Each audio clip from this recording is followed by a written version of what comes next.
Calling from a 720 area code. Who are you? Where are you calling from?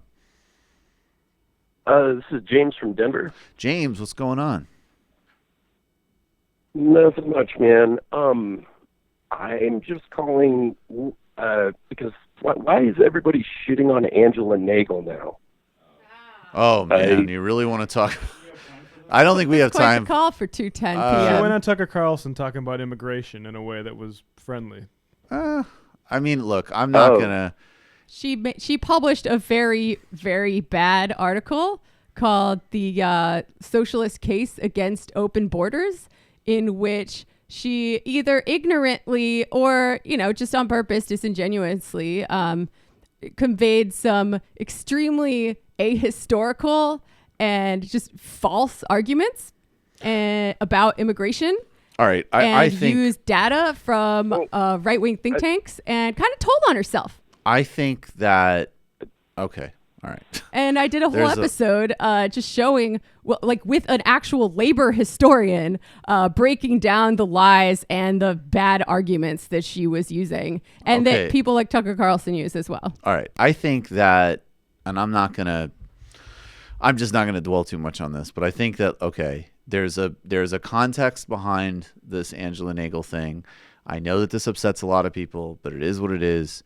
She wrote a book that is a good book. It is a very worthwhile book to read to understand some of the in-time dynamics of the last couple of years. When I had her on my show, I challenged her on some of the broader historical context of that book. I don't agree with all of her assertions, but I agree with a lot of them. And I think it's been really unfortunate because I think that there has been a sort of symbiotic cycle in the last couple of years of, look, there's plenty of things to criticize her on, but some of the criticisms of her are ridiculous. Like, people were calling her a Nazi, People were calling, and people are saying she did a podcast with Sargon of Akkad, which isn't true. He uploaded it.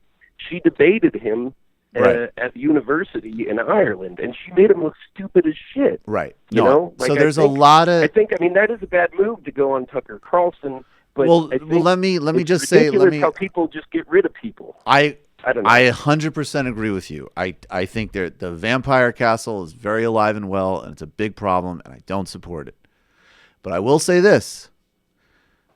That piece... Again, some people said she's shown herself to be a Nazi or whatever. That's ridiculous, I don't what she did show herself to be in that piece is kind of economically illiterate and making basically a third way Clinton style argument. It wasn't a Nazi argument. It was a Clintonian argument, which was not only was it profoundly the wrong time to write that piece in terms of the actual reality of what's happening at the border, it also, it ironically, because so much of the drama around Nagle has nothing to do with the real stuff in the world. It's all of these interscene debates, some of which are important, some of which would be better if people just logged off.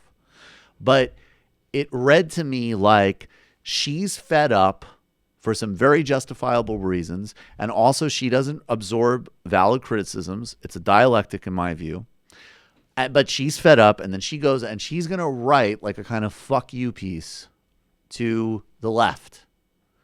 And then the proxy for that is immigration, which in the real world, what's happening right now is that there's no open borders argument that's on the table. That's an irrelevant. That's a red herring in two ways. One is that the left socialist utopian no borders thing has nothing to do with anything that we're dealing with today, whether you agree with it or not. It's irrelevant. Sorry, hard fact. That is the mainstream position on the socialist left, though. Her position is not a mainstream one on the socialist left. Whatever. I mean, I'm talking on an actual even socialists that are more policy oriented are know that there is a process by which it gets there, right? That's not, nobody is in a discussion today saying tomorrow we're going to just shut down all borders. That's not what's happening. It's a horizon. Sure. And it's a horizon that I agree with, and I'm happy to say that, but it has nothing to do with what we're talking about, right? What people are talking about is a horrifically violent apparatus that is abusing people in some of the most obscene and barbarous ways imaginable. And then, and other things just to add to it too, the libertarian version of quote unquote open borders ain't open. It's highly controlled, highly bureaucratized, very violent, but it just moves cheap labor. So, look, go to Dubai. Super easy to move around there labor-wise.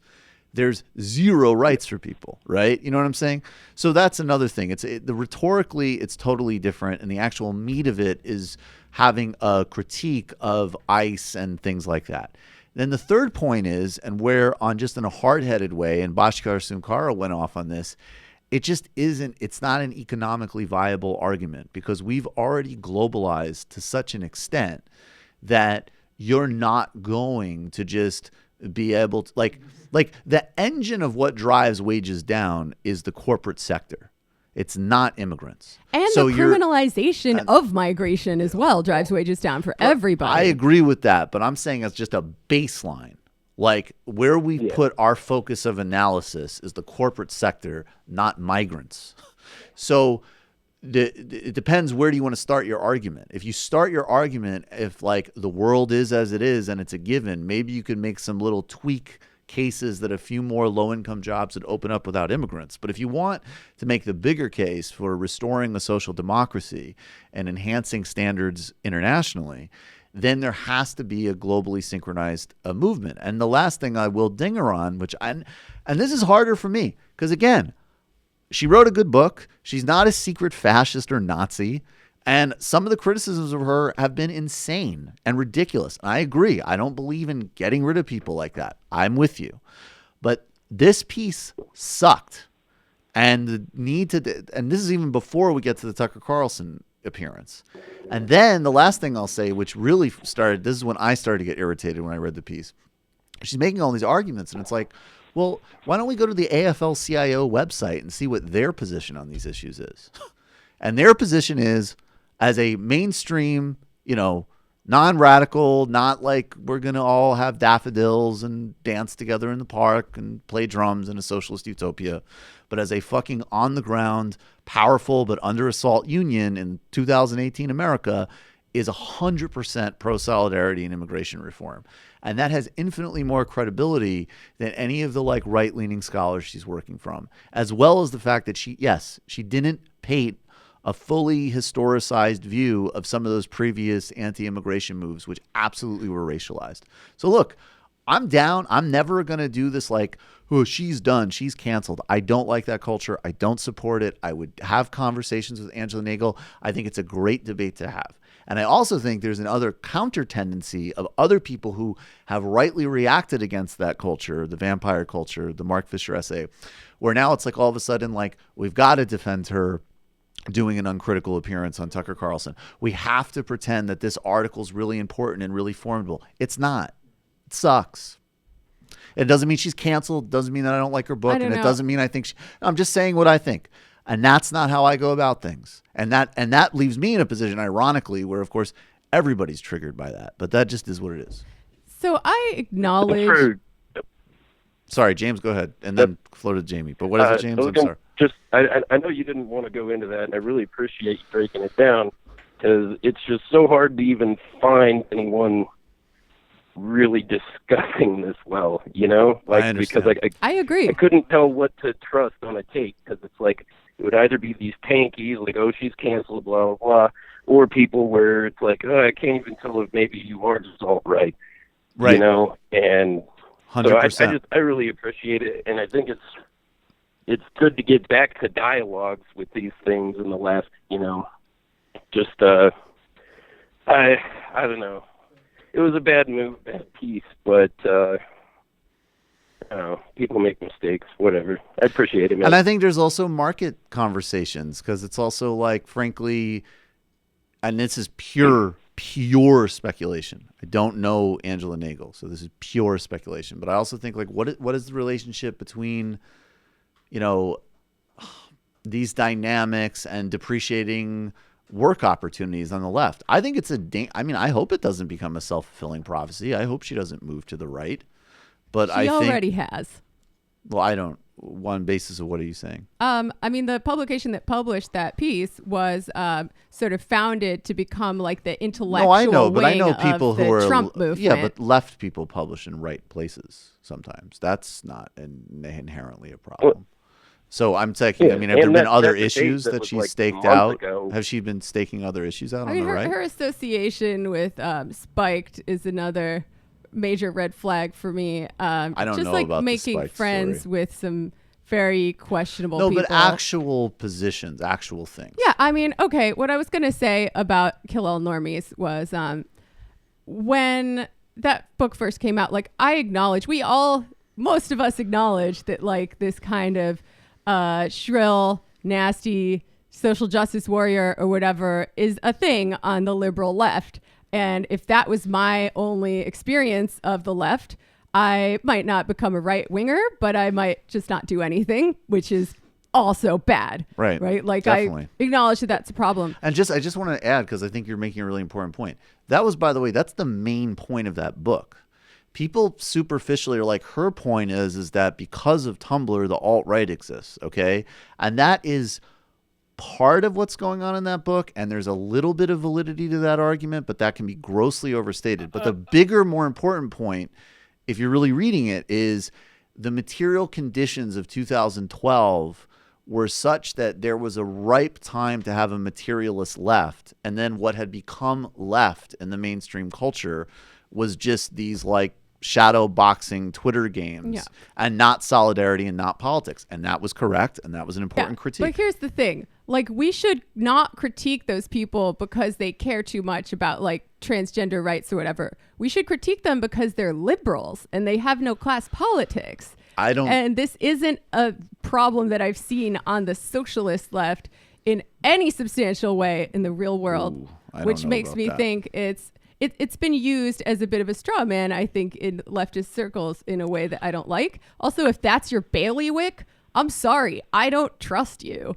What do you mean, bailiwick? Like, if that's your thing, your primary issue, what that primary people, issue? SJWs or whatever, the mean, well, I know it was a prime. I mean, she wrote a critique because she saw a problem in left cult. I mean, I don't know if that makes it your bailiwick, but whatever. I mean. But here's the thing. Yeah. Like, now I lost my train of thought because I'm angry. My point with the Nagle thing was I'm allergic to a lot of the tribalism around all of this, and I think and I finally we're allergic to some of the tribalism even today. We were talking about like Rebecca Traister is very much not our politics, profoundly so. But the like, oh, she's canceled because she opposed Bernie. Like, I'm just not. I don't like this shit. And regardless of where it goes, even with politics, I really have very different politics from. And I read Kill All Normies because of the controversy around it, and I understand why people were upset with certain causality implications of some of the things she says. Right. But I also thought like her tactical critiques of certain things that obviously play into alt-right propaganda, I think is a case that people need to be allowed to make.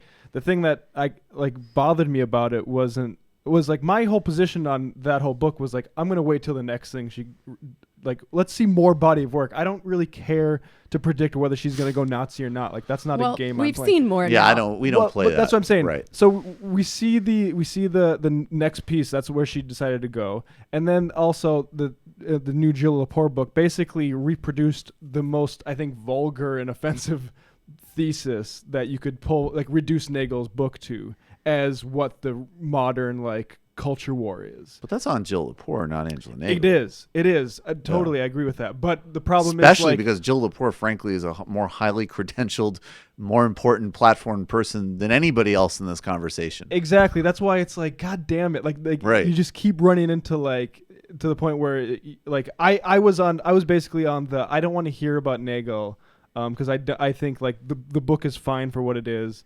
And I don't think you can draw any larger conclusions about it because who does that really serve? But I think even now, what is the correct critique of the immigration piece is on the economics. It's on some of the ahistoricity, and it's on the fact that it's 90s style Clintonian politics, literally as evidenced by the fact that Hillary Clinton echoed the sentiments on the same week that the piece came out.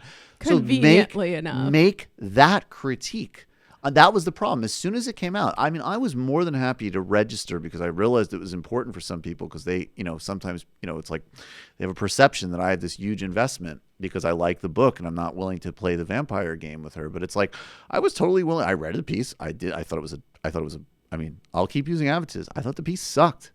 And so I said so. And Bhaskar had a much more elaborate thread on it, which I pointed people to. But then it was like, and this proves that she's like Himmler. And it's like, okay, just stop. Here's like, the that's thing, ridiculous. Here's like, the thing. just argue.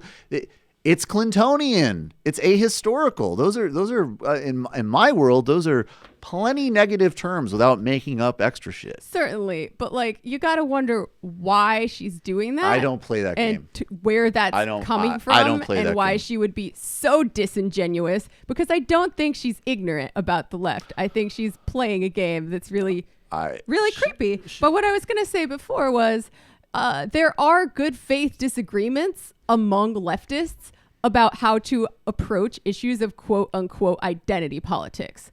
So, and this is something that Sean reminded me actually when we were talking about Kill All Normies. Like, you have to assume good faith on the part of your fellow leftists when you're arguing about these things. And after that immigration take, I don't anymore. She's not getting the benefit of the doubt from me. Okay. Yeah, I hear that. And she did great. not. So, I'm not. I don't, some of this is just difference in methodologies and ways of argument. But what I'll totally say is, it was a bad piece. If she writes an amazing piece on climate change, I'll maybe change my, I'm always open to new evidence. You know what my trouble, but it's also like she wrote some very good pieces for current affairs as recently as like 2017. And it's like the ethos that's like, oh, you tweet that out, but she's canceled because of this. Fuck all that. And frankly, fuck all that in the opposite direction too. I'll tweet out a Rebecca Traister piece if it's good. Yeah. I don't play that game. And we need to radically decrease that way of going about things across the board. Emotionally, strategically, politically, bad look. Thanks for the call, brother. It's just or maybe people like this guy, right? or maybe no thanks for the call, because it could have been fun and funny. Yeah, I mean, we're trying to peel like this. This is why, like, to people who aren't as plugged into this stuff, right? Like, this is why you I think this is why you don't engage. Well, no, this is. I love Brendan. Brendan with like the smartest take. Brendan's just like, this is why you just walk away from these dumpster fires. Like, I think when people just use it as like sort of tribal signifiers, it confuses the fuck out of people. 100%. And that's what we just got to get the fuck away from. And also realize, like, we are all, what does Bodega Boys say? God is working on all of us. God's working on all of us. I mean, my God. Like, and it's and then we spend time on, look, Gavin McInnes, that's a pretty fucking that's an easy one to figure out. Most people, certainly most people on the left, are a hell of a lot more complicated. Thanks, man. I don't remember which, I think it was the Chapo pre-recorded call-in episode, but I think Matt Christman had a good take on the inner fighting of the left that I found very What did he say? I can't do it justice because I can't monologue like that guy, but basically that... Want a drink? I love Christman. No, Chrisman's super I would check astute. That out, though. He's super astute about stuff like that. I might be more on Virgil's side in that discussion, but also I think they could have had it for longer. We got to get going.